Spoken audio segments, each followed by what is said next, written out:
नारायणं नमस्कृत्य नरं चैव नरोत्तमं देवीं सरस्वतीं व्यासं ततो जयमुदीरयेत्। नष्टप्रायेषु अभद्रेषु नित्यं भागवत सेवया भगवत्युत्तमा श्लोके भक्तिर्भवति नैष्टिकी। Reading from Srimad Bhagavatam, Canto 10, Chapter 4, text number 5. This chapter is entitled The Atrocities of King Kamsa. Bahavaha himsita brataha bahavo himsita brataha bahavo himsita brataha shishavaha pavaka upamaha shishava pavakopamaha shishava pavakopamaha tvaya daiva nisrishtena tvaya daiva nisrishtena tvaya daiva nisrishtena putrika eka pradhiyatam putrika eka pradhiyatam putrika eka pradhiyatam bahavo himsita brataha shishava pavakopamaha tvaya daiva nisrishtena putrikaika pradhiyatam bahavo himsita brataha shishava pavakopamaha tvaya daiva nisrishtena putrikaika pradhiyatam.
Bahavaha, many, himsitaha, killed out of envy, brataha, my dear brother, shishavaha, small children, pavaka upamaha, all of them equal to fire in brightness and beauty.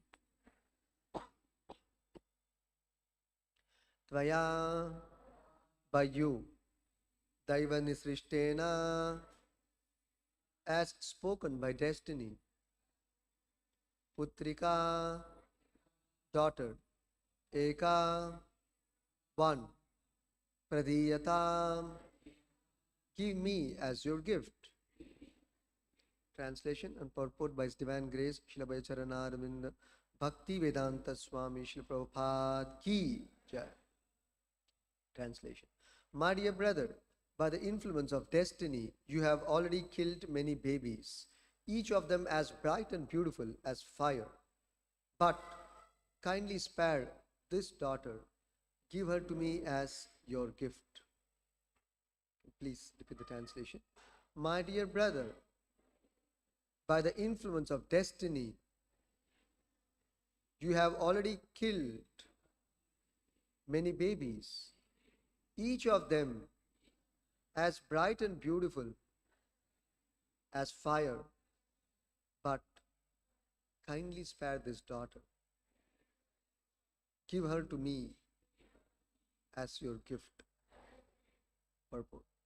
Here we see that Devaki first focused Kamsa's attention on his atrocious activities, his killing of her many sons. Then she wanted to compromise with him by saying that whatever he had done was not his fault. He was ordained by destiny. Then she appealed to him to give her the daughter as a gift. Devaki was the daughter of a Kshatriya and knew how to play the political game. In politics, there are different methods of achieving success. First, repression, dama, then compromise, sama, and then asking for a gift, dana. Devaki first adopted the policy of repression by directly attacking Kamsa for having cruelly, atrociously killed her babies. Then she compromised by saying that this was not his fault. And then she begged for a gift. As we learn from the history of Mahabharata or Greater India, the wives and daughters of the ruling class, the Kshatriyas, knew the political game. But we never find that a woman was given the post of chief executive. This is in accordance with the injunctions of Manu Samhita. But unfortunately, Manu Samhita is now being insulted. And the Aryans, the members of the Vedic society, cannot do anything. Such is the nature of Kali Yuga. Nothing happens unless ordained by destiny.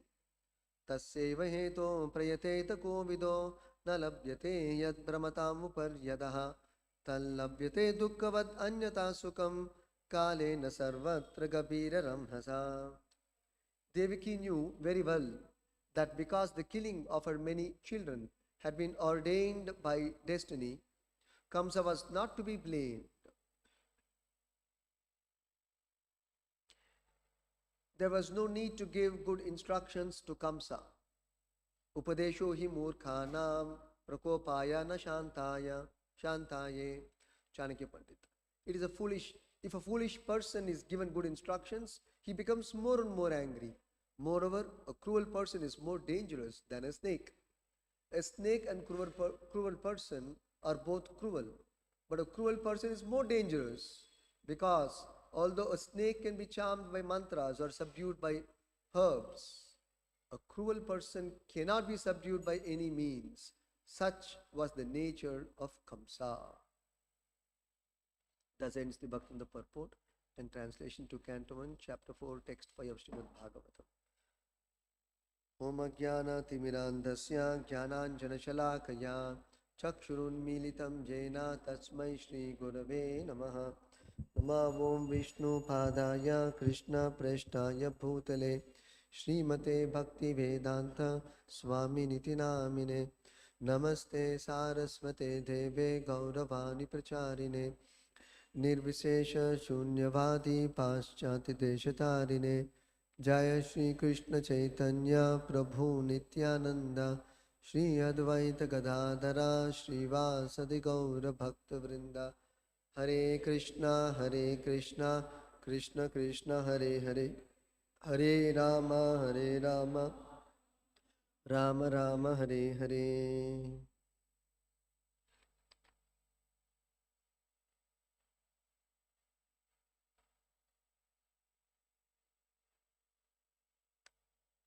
Bahavo himsita brataha shishavaha. Brataha, oh my dear brother, Devaki is addressing his cousin brother, Kamsa, in a very appealing tone, using the word brataha means, oh my dear brother, Bahavaha himsita shishavaha. You have killed, Bahava means many, Shishava means babies, Himsita means an act of great pain and atrocity, up to the point of killing, murdering actually. So Bahava, Himsita, Shishavaha, in the past you have killed many babies. Pavaka Upamaha, And they were all so beautiful and bright and brilliant like fire. Such beautiful, cute, bright children, still you had no compassion, no kindness, no heart. Heartlessly you have killed the babies in the past. Okay. Tvaya daiva nisrishtena. Okay. I will consider this as an act of providence. Daiva nisrishtena. Maybe it was the act of destiny and you had been only an instrument. Okay, fine. Past is past. You have killed my babies. Okay, fine. Putrika eka pradiyata. At least this daughter, who is now born of me as the eighth child, as my eighth child, Putrika, she is a daughter, Eka, at least this one daughter, female child of mine, Pradiyatam, please spare her. And in fact, Pradiyatam, give her as your gift to me. So she is actually appealing to Kamsa very piteously. That was used in the earliest verse, this word, Karunam. Kripana Karunam. Tamaha Brataram Devi, Kripana Karunam Sati. This most chaste Devaki Sati, Devi, Shukadeva Goswami used the word Devi to Mother Devaki, referring that she is a goddess actually. And Sati, she is very chaste.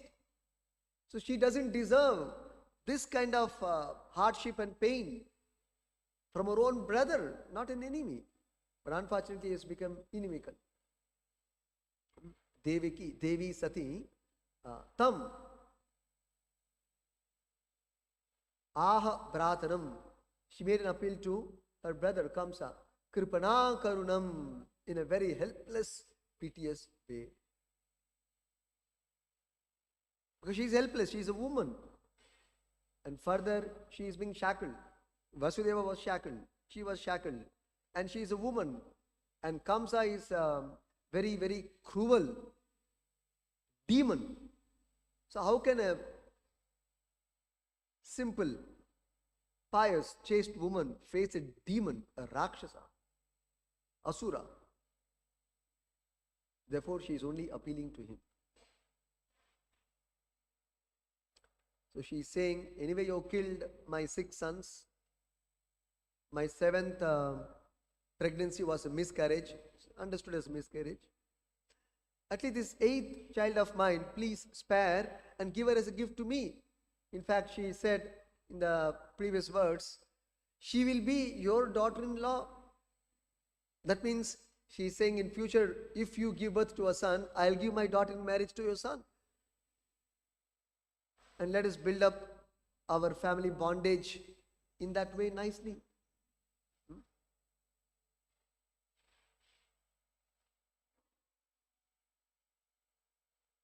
Of course, still we will see in the upcoming verses, Kamsa is truly heartless.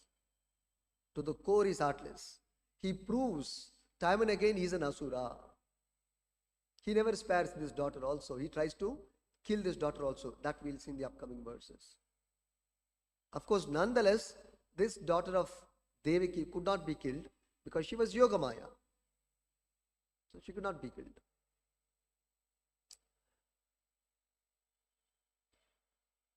So, in the purport, Prabhupada brings out very interesting points about Mother Devaki's position. So, Mother Devaki, she was the daughter of King Devaka, hailing from a royal, aristocratic family, from the family of kings. And therefore, in those days, not only the princes of the king, even the princesses,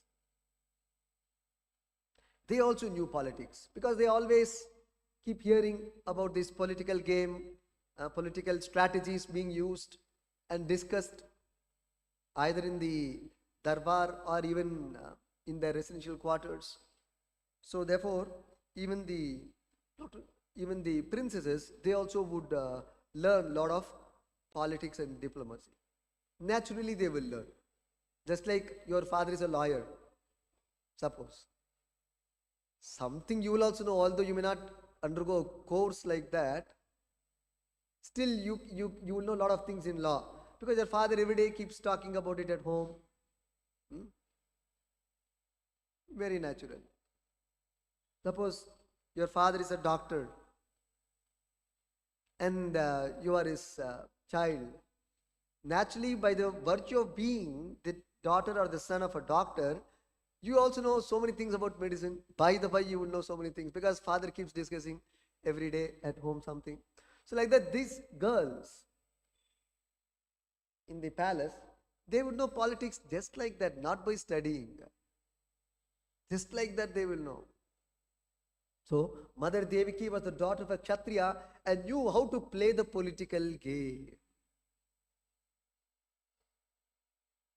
So she applied 3 levels of politics.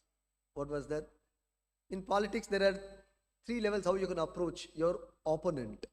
And Devaki used all the 3. What is that? The first one is called Dama. Dama means to keep under control, to repress, to show your might and power.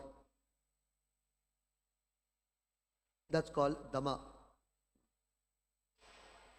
To bring under control by threat or by some indication of some exhibition of power and might, to bring the opponent under control. So what did Devaki do in this regard? How did she use Dama? So first of all, she attacked Kamsa directly. You are so cruel, you killed all my babies. How atrocious you are, demoniac you are. What a demon you are. You are not my brother, you are a demon. So she attacked him, hoping that he'll get threatened and then, sometimes, when you raise your voice, sometimes you have to raise the voice. Soft talking sometimes does not work, isn't it? Sometimes you have to raise your voice. Generally, you have to be quiet, silent, composed, very sober. But every time this practice doesn't work. Some people don't listen to nice talks. You have to become heavy and put your foot down to get the work done. It doesn't work otherwise. Some people don't listen. They don't follow. They will never do. Therefore, you have to show your might, especially in the matters of dharma, duty, executing one's duty. So this has to be practiced. When it comes to management, this is required. So, repression, Dhamma. So you have to sometimes raise your voice and then show that you cannot be exploited like that. So Devaki attacked Kamsa. Then, anyway, that doesn't work with Kamsa. Very cruel-hearted person. He himself is cruel. So therefore, your cruelty will not make any difference for him. Will not make any difference for him. This is another fact. Some good person, pious person, you raise your voice, you become little heavy, he will follow, he will listen. Sorry, Prabhu. But these demonic person, natured persons who are there, no, you raise your voice, you raise arms, you raise alarm also, nothing is going to happen. He'll also raise arms, he'll also raise alarm. So she understood, okay, it's not going to work. Then compromise. She went to the next level. Sama, compromise. What was the compromise? She shared, that was discussed in the previous verse, that I will give, here we see,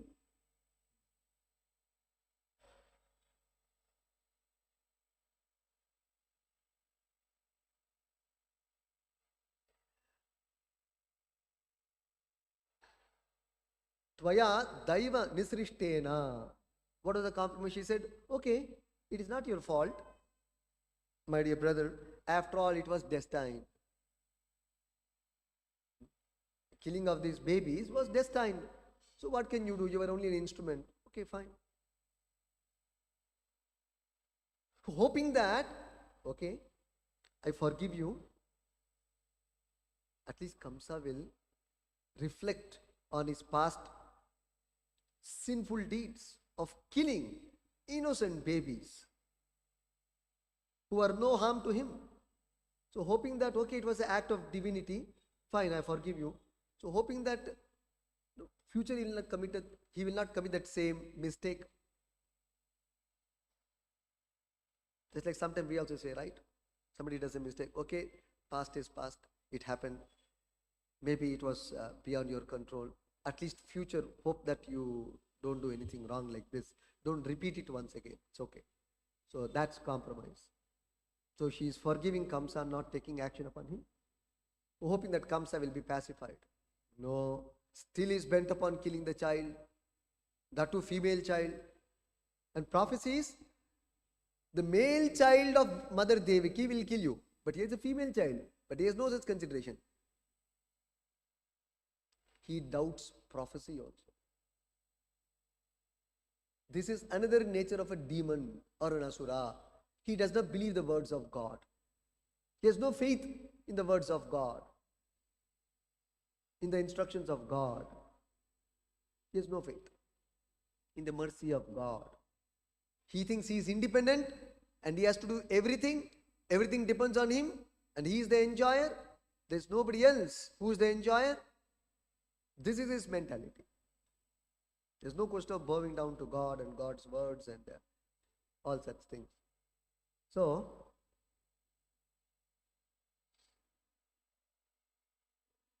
Mother so Devaki thought this compromise also is not working because he is still hell bent on killing this child, even though it's a female child. Because he thought, who knows? Anybody can be cause of my death. Better kill everyone. That's why the first 6 sons also he killed, because the prediction was 8th son of Devaki is going to kill Kamsa. But so when the first child was born, he spared the first child.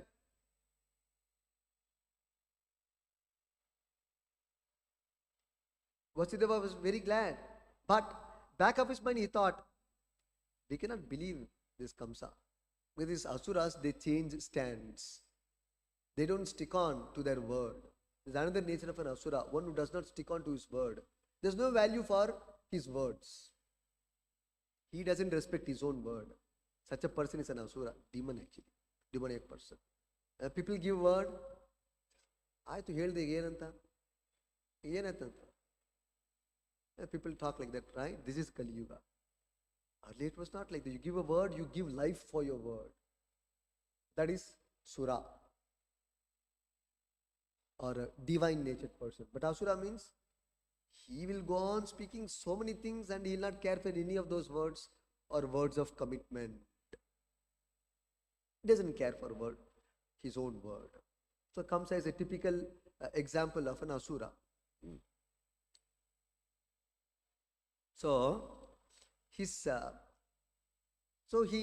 Vasudeva thought, okay, he has spared my child, but Vasudeva always knew anytime Kamsa can change his mind and again call back for the child. And that only actually happened. He spared the child, again he called the child, again killed the child. That was because he got some expert strategic advice. Who are the strategic advisors? All asuras, demons. All his associates. When Kamsa declared that I have spared this child, anyway there is no danger, then his friends suggested, for all asuras, oh Kamsa, we can't say this, Devatas may cheat.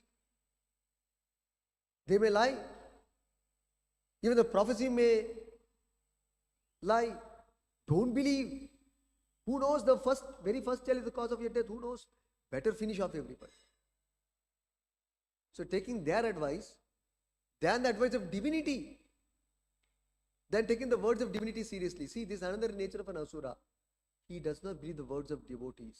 He does not care for the words of devotees or the Lord or the spiritual master or the spiritual authorities. But he cares for the words of asuras, non-devotees. So one who cares for the words of asura is also an asura only.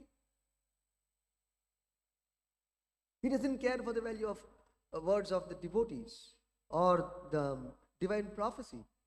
See? So who knows? Anything may happen. Arey, divinity has spoken. It was a prophecy. Who knows? That may also be a lie. He thinks everybody is like him. Manyate atmavan jagat. This is called the logic of Manyate atmavan jagat. I am a liar. I am an asura. I don't keep up my word. Everybody also is like that only. Maybe he is also like that only. She is also like that only. Lord is also like that only. Therefore, kill everyone. That's how he killed all the 6 children. Now this female child, actually it was a male child prediction, but this is a female child, 8th child of Devaki. Still he wanted to kill.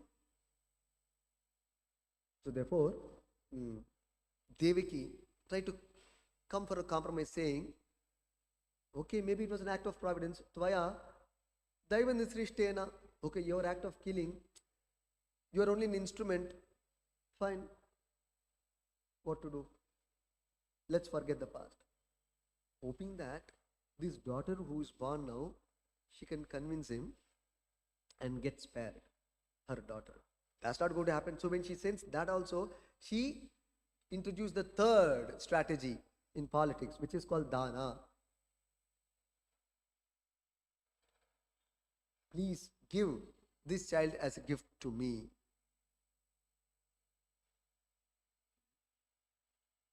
That also didn't work anyway. Imagine how much cruel and demoniac Kamsa is. Same thing we see in Mahabharata also. Lord Krishna personally came for arbitration. Is an arbitration today. Mediation. Lord Krishna personally came for mediation. Still it failed.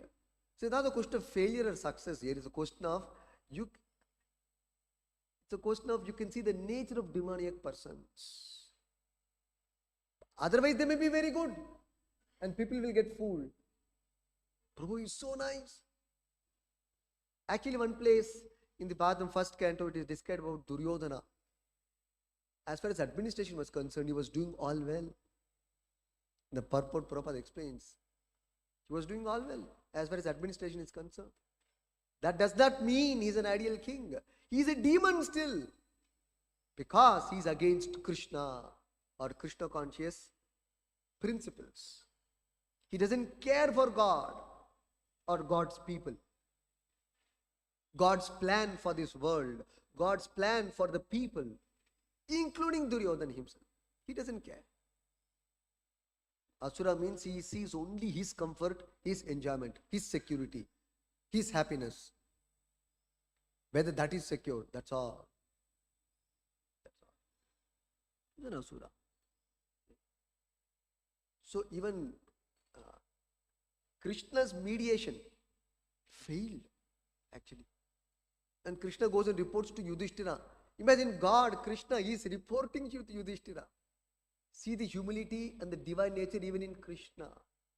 Of course, God has to be divine. It naturally manifests in God, in his personality. Even God is accepting the authority of Yudhishthira because Krishna is playing that role. Because Dwarka kings, they were subordinate to Yudhishthira, Shurasena, like that.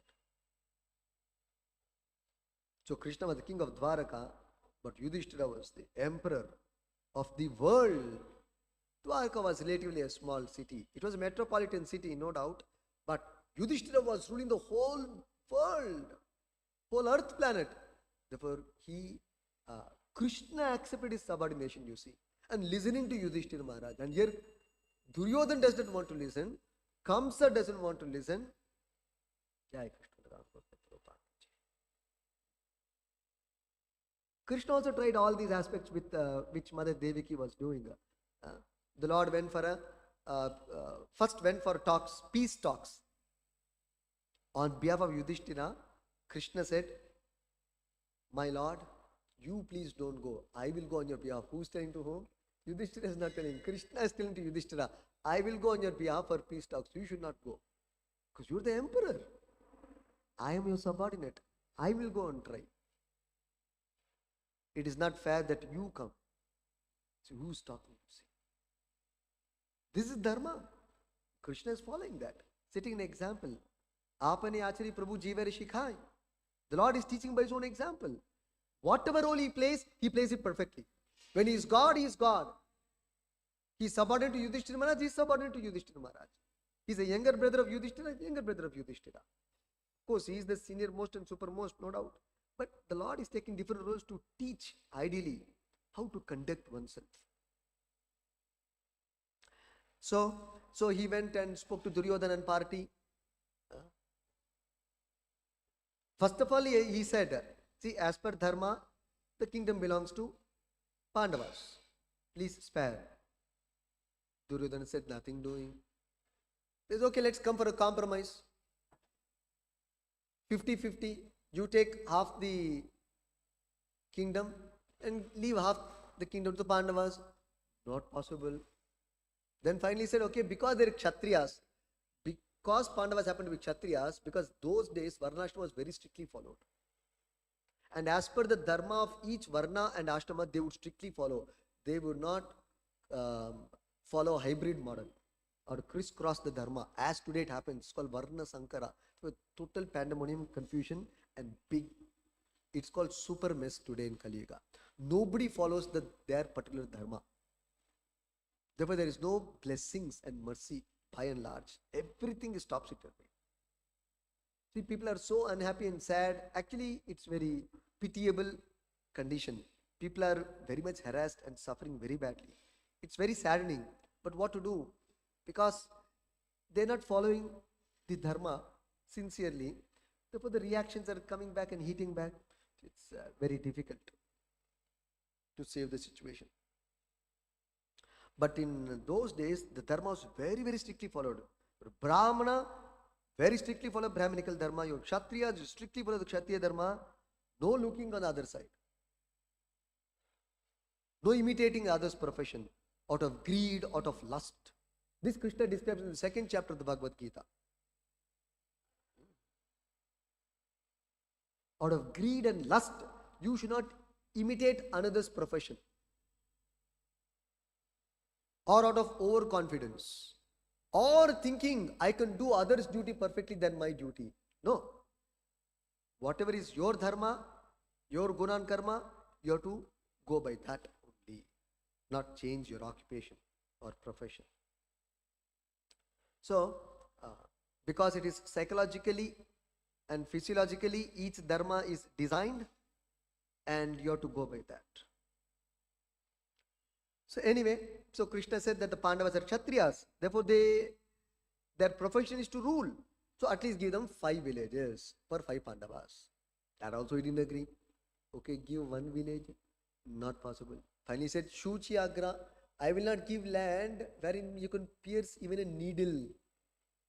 Then Krishna said, went to the next level, war. So that's all. So here also we can see our mother Devaki is trying different ways and means to somehow make understand this Kamsa. But unfortunately, like Prabhupada quotes 2 things. As far as distance is concerned, Prabhupada quotes one shloka. Tas seva heto prayeteto kovido. And as far as good advice is concerned, Prabhupada quotes Chanakya's Niti. Murkanam hi upadeshanam prakopaya na shantaye. Nothing works with these demonic persons.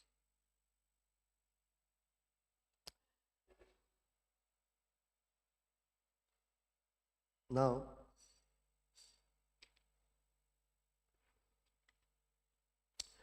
so one may wonder, Devaki, Mother Devaki, why they are all getting into politics. Sometimes this common question is always there.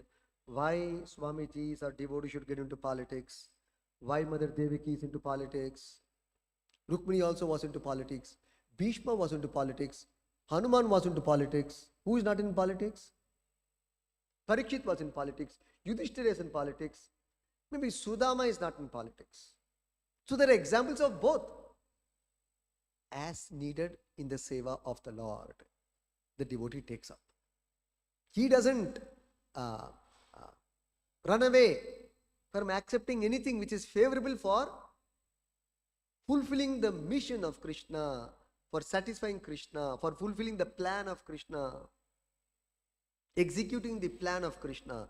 He doesn't hesitate to accept any profession or possibility. He doesn't leave any stone unturned in the service of Krishna. That is devotee's position. Therefore, Rupa Goswami says, Prapanchikatya buddhya hari sambandhi vastunaha mumukshibi parityago vairagyam falgu katyate. Rupa Goswami has given two important principles for a Vaishnava or a Bhakta. Very important principles. If you don't know this, then you are a sentimental devotee. Or you may become a fanatic devotee, or you may become a Sahaji also. If you do not know the science of Bhakti, you may be a sentimentalist, or a fanatic, or you may become a Sahajiya. That is the danger. So one must not show any laziness in understanding the philosophy and the science of Bhakti.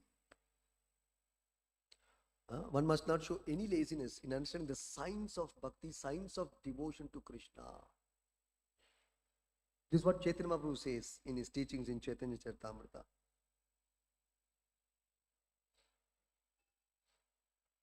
So, coming to the words of Rupa Goswami, Prapanchikataya buddhya hari sambandhi vastunaha. Prapanchikataya buddhya. There are things which are considered prapanchika or vyavaharika, as we say in the normal language. Vyavaharika or prapanchika is the same.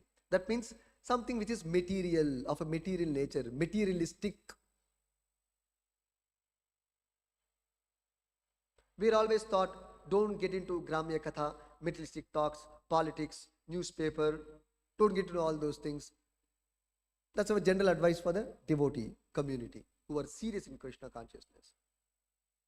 But Rupa Goswami is saying here, Prapanchikatya buddhya hari sambandhi vastunaha. If there is a connection with Krishna, you have to find out. Is there a connection with Krishna? Then you can be present there.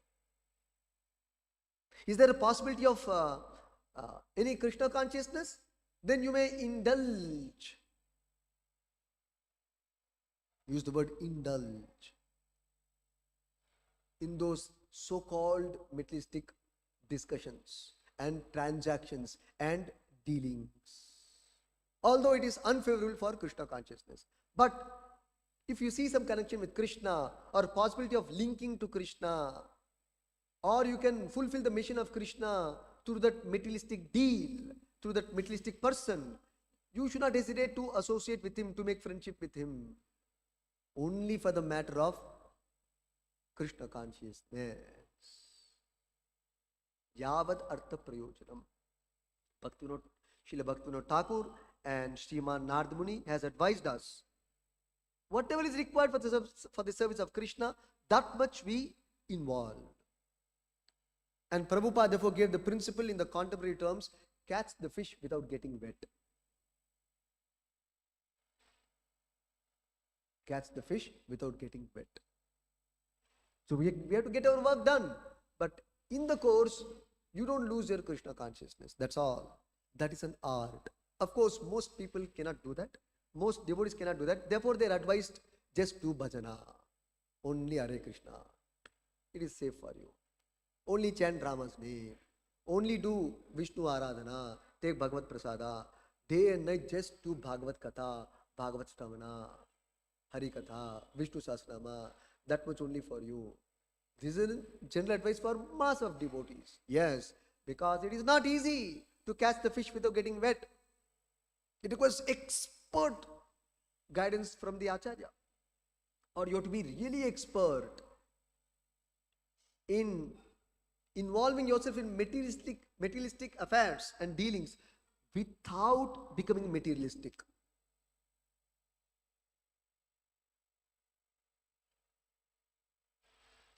So, Prapanchikatya buddhya hari sambandhi vastunaha. Everything has got a connection with Krishna. Is there anything which is not connected to Krishna? is the first question we have to ask. Is there anything in creation which is not connected with the Lord? So the answer is no. Because in the Bhagavad Gita, Krishna says, in the ninth chapter, Bhumi Rapo Nala Vayu Kamano Buddhirevacha Binna Prakriti Rashtadha. Krishna says, all the material elements in this world are my creation. They're my energy. They're connected with me. They're my creation, my energy. So therefore, what is material? There's nothing which is material, is the Acharya's conclusion, the scriptural conclusion. There's nothing which is material. Hari Sambandhi Vastunaha. Every Vastu is connected with the Lord. Is there any Jiva who is not connected with the Lord? Krishna says, Sarva Yonishu Kauntaya Murtaya Sambhavantiya. Every Jiva is connected with me. They are coming from me. Aham Sarvasya Prabhavaha. Everything is coming from me. Everything is connected with me. So what is material? Everything is spiritual. In the ultimate sense. Sarvam Kalva Idam Brahma. Therefore the Upanishads say, the Vedas say, one of the important aphorisms, Sarvam Kalva Idam Brahma. Here Brahma refers to not Lord Brahma. Brahma refers to spirit, something which is spiritual, something which is divine, beyond the material creation. Brahma. Sarvam. Everything is transcendental. Everything in creation is transcendental. This desk is transcendental. This iPad is transcendental. This microphone is transcendental. Everything is transcendental because it is coming from transcendence. The transcendental Lord it is coming from. Therefore, everything is transcendental. The Lord is Parabrahman, Supreme Spirit, Supreme Transcendence, the last word in transcendence. Therefore, everything which emanates from Him is also of a transcendental quality and nature. Then what is material? Material is when you separate the divinity, the transcendence from its creator, it acquires a material nature, meaning it puts you in ignorance. When you think it is separated from the Lord and is meant for your enjoyment. When you forget Krishna, its source, that is called Maya. When you forget the source, that's exactly what we refer as Maya. So you don't see the connection of this table, microphone, this land, this building, people. If you don't see the connection with Krishna, then that is Maya. If you see the connection with Krishna, then that is Krishna consciousness. So, politics, any subject you take, any branch of knowledge, what is its origin and source? What is the origin of knowledge? God, Krishna. Krishna is God. The origin of all knowledge and all branches of knowledge is also Krishna. That is described in the Bhagavatam by Vyasadeva in the very first verse. Tene Brahma Hridayade Kavaye.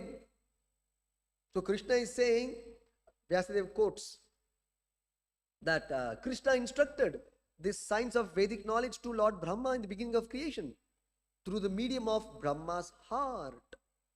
So all knowledge has its origin in Krishna. All branches of knowledge. There are 14 branches of knowledge.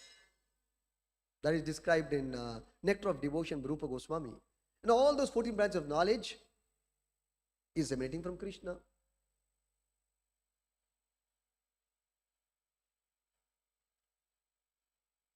So, nothing is material. Politics is one of the branches. What is politics? Let's understand that.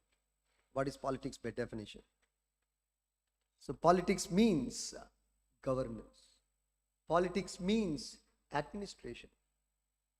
Politics means to see that people, the citizens under the ruling are peaceful. They feel protected. They feel security. They can lead a decent life. They're all employed and have a profession. They have ample food and residential arrangement for their dwelling, freedom from danger and atrocities. So somebody should ensure all these things. And the mighty should not exploit the weak. The powerful should not exploit the weak or the simple-minded persons. Therefore, there is politics. To be vigilant that everything is in place. And over and above all, politics, over and above governance and administration, the primary idea of politics is to facilitate a living entity's spiritual emancipation, to facilitate spiritual practices. In a kingdom where there is ideal ruling, the citizens are free to practice spiritual life or God consciousness or Krishna consciousness and prepare themselves to go back to Godhead.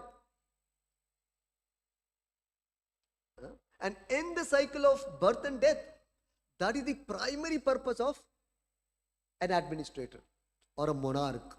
It could be democracy, it could be monarchy. Whatever the system of management you may have, that doesn't matter. There are differences, no doubt, but still, okay, today we have democracy, doesn't matter. Early it was monarchy, doesn't matter. But the primary idea of ruling the citizens must be for the purpose of facilitating their liberation. Otherwise, the king will get 1/6 of the karma of the citizens, as explained in Manu Samhita.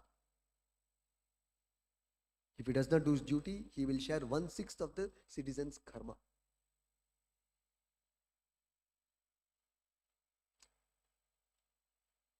So politics has origin in God. If for everything origin is God, politics also has its origin in God. So how it is material? And Krishna himself is involved in politics. Lord Rama involved himself in politics. Meaning good advice, good governance, vigilance for peaceful well-being. That is the idea. But today, of course, politics has got a very bad connotation and understanding. It's very different. Anyway. So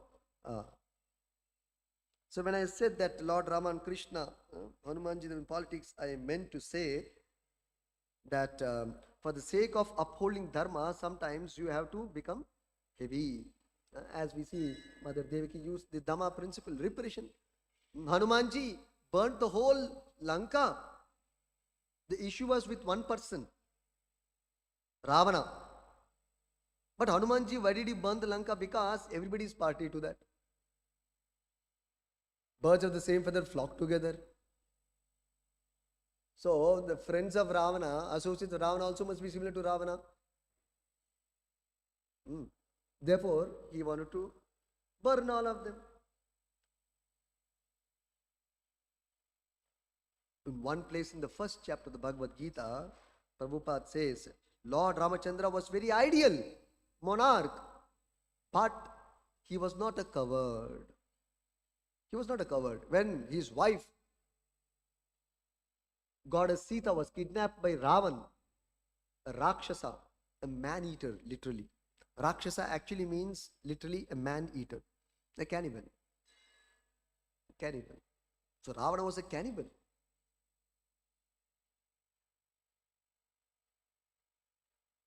And today there are many. Earlier that time it was one in Treta Yuga. Today most of the people are either meat eaters or cannibals. There are people eating embryo, fetus they're eating in the Western countries. They're cannibals actually. Their own child they are eating. I cannot even discuss all these things. So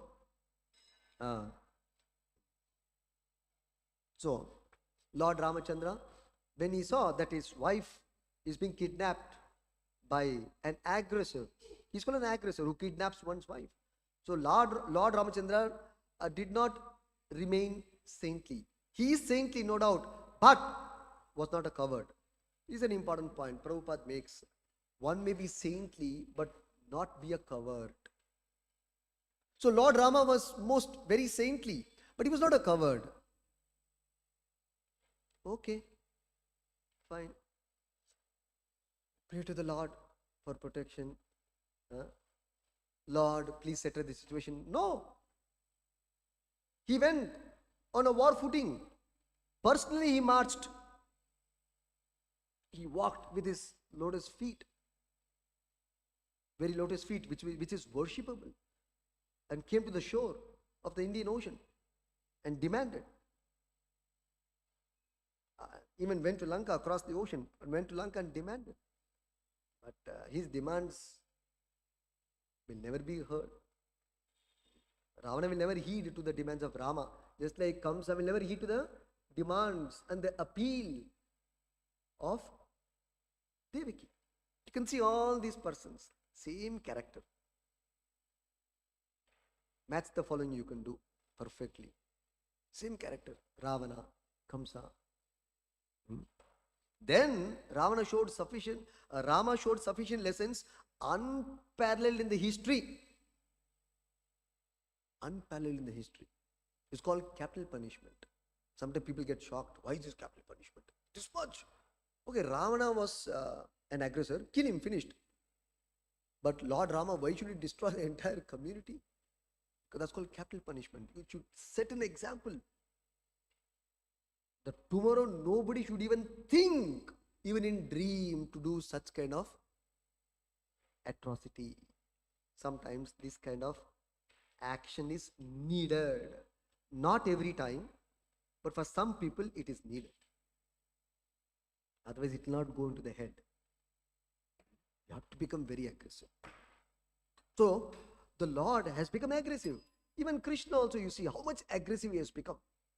And he is inciting Arjuna. Prabhupada says in one lecture, Krishna is actually inciting Arjuna's anger to fight.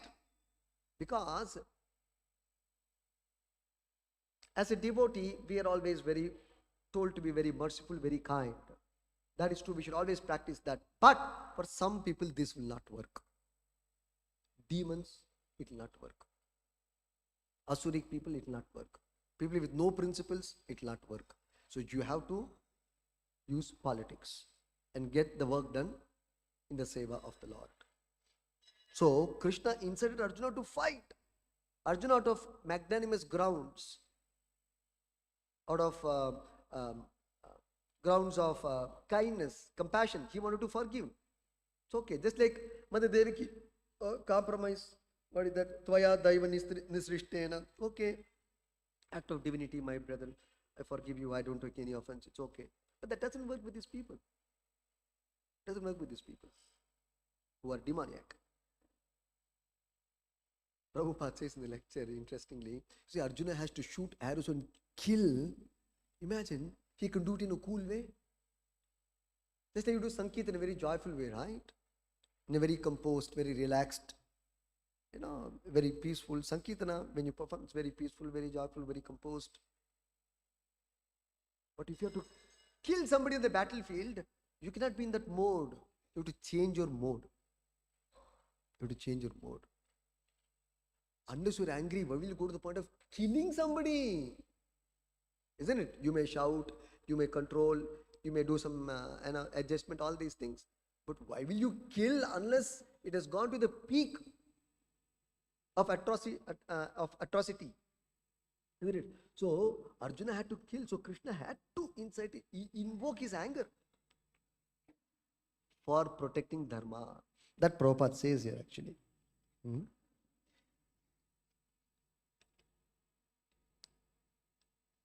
So, non-violence in politics may be a diplomacy, but is never a factor or principle. Very important point. Non-violence in politics may be a diplomacy, may be a strategy, but is never a factor or principle. So, ahimsa is not for a Kshatriya. Elsewhere it is described in Bhagavad Gita. Ahimsa is not for a Kshatriya. It is for a Brahmana. It is for a Brahmana. Then somebody may wonder, but Prabhu Hanumanji or even devotees, where Vaishnavas, so sometimes why we use violence, why we use politics, where Vaishnavas, right? Yes. Vaishnava's position is even more interesting because a Vaishnava can enter any zone of Varnashrama. He can act as a Brahmana, Kshatriya, Vaishya, Shudra, Brahmachari, Grahastha, Vanaprastha. He will act in all roles.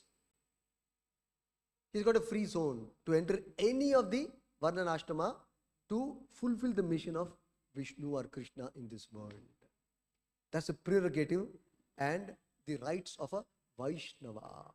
So he's a Vaishnava, yes, but when needed, he acts as a Kshatriya. Then he uses politics. He acts as a Vaishya. Then he tries to collect funds for the Lord. He acts as a Shudra and engages in humble service in the seva of the Lord. He is not attached to anything. His concern is the Lord's mission must march forward. That's all. Under the direction of Guru, not whimsically. One cannot take all these things to one's hands and decide, okay, now I will act as a Kshatriya. No, you require orders for that. That is another precaution. You require orders. You just can't self-assume, okay, I'm a Vaishnava, okay, now I'll act as a Brahmana, now I'll act as a Kshatriya and take up the sword, now I'll act as a Vaishya and demand money from everyone. No. Who are you? You require order to execute that. When Arjuna was ordered to fight, Arjuna fought. He was ordered, it was by order. So devotees, the nature of a devotee is he awaits the order of the superior authority. It's the nature of a devotee. Nature of a non-devotee, he doesn't care for the order of a devotee or the Lord or the Guru. The nature of a devotee, he awaits. He doesn't jump into action. He is not restless. He awaits the order of the authority or the Guru or the Lord.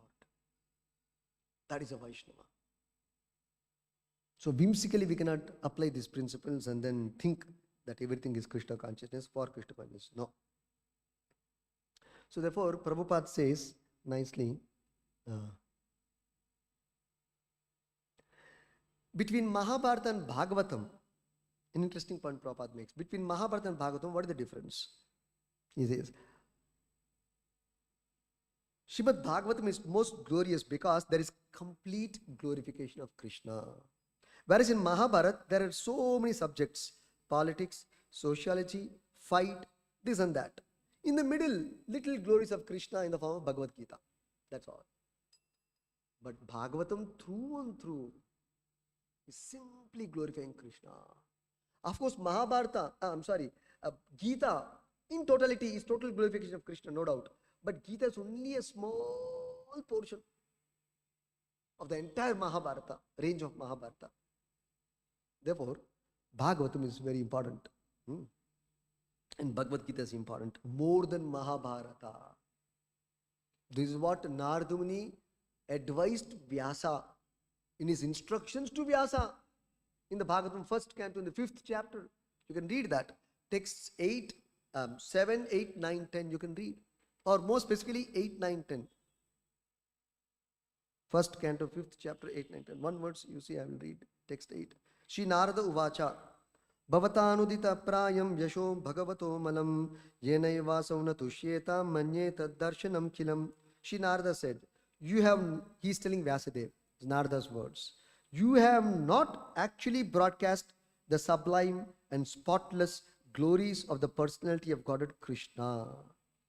That philosophy which does not satisfy the transcendental senses of the Lord is considered worthless. Very strong words Narada has used.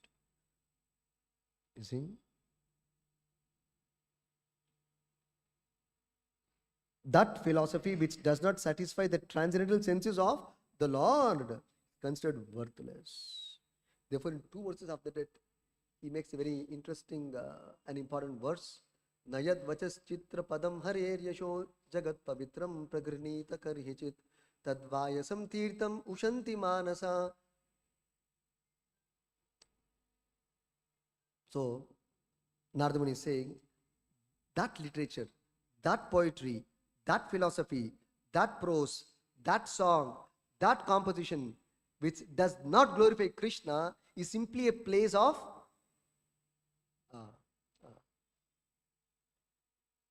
meeting for the crows. Is simply a celebration or appreciable only by crow-like men.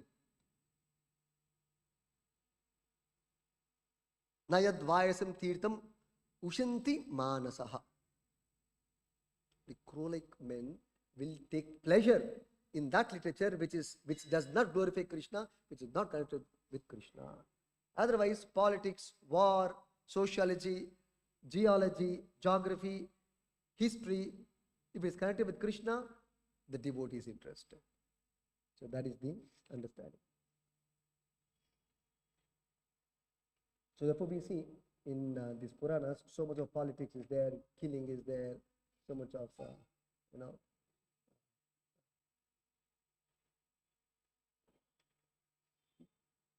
apparently material subjects are discussed, but because of the connection with Krishna, it remains pure and transcendental. That is the idea. So please don't think, therefore, this Devaki, using politics, devotees using tactics, if it is for the service of the Lord, is completely transcendental. Otherwise only is the problem. The problem is people think they are using and they think it is justified. When devotees use, they think, oh, Swamiji, Prabhuji, how Hanuman can do this, how Rama can do this, how Krishna can do this, how Devaki can be in politics. Draupadi used politics and avoided Karna. How can she do this cheating? If people do, everything is justified, but the Vaishnavas do, the devotees do, then that is questionable. You see, totally opposite. It's actually the other way around. Because the goal is, dharma means, what is the instruction of Krishna? What is satisfying the Lord? We should do that. That is dharma, ultimate dharma. That's what Krishna is teaching in the Bhagavad Gita and elaborated in Bhagavatam. Therefore Krishna said, Sarva dharmam paritijya mam ekam sharanam vraja.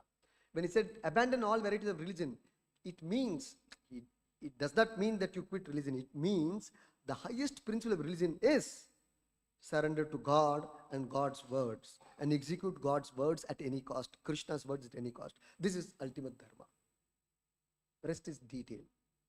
And by practicing your dharma, if you cannot come to this point of surrender to God or Krishna and satisfy him, then such practice of dharma is useless and worthless. This is what Narada Muni is telling Vyasadeva. Stop it. Kantarat Srimad Bhagavatam ki jai. Shri Prabhupada ki jai.